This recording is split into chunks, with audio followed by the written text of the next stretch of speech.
அஸ்ஸலாமு அலைக்கும் வரஹ்மத்துல்லாஹி வரகாத்துஹு.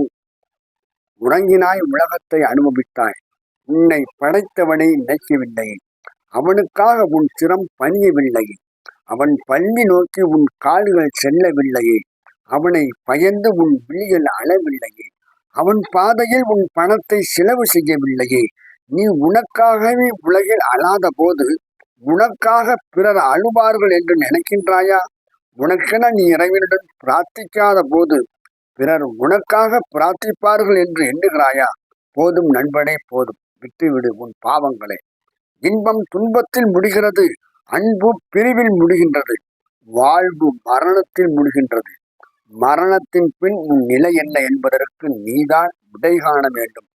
தொழுகையை மறந்த என் தோழனே, தொழுகைதான் ஒரு மனிதனின் முஸ்லிம் என்பதற்குரிய எளிய அடையாளம் என்பது உனக்கு தெரியாதா?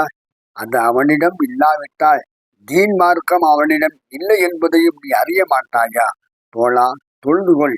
இம்மை மறுமை வெற்றி தொழுகையில்தான் உள்ளது என்பதை நீ அறிந்து கொள்.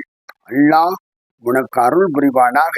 அஸ்ஸலாமு அலைக்கும் வரஹ்மத்துல்லாஹி வரகாத்துஹு.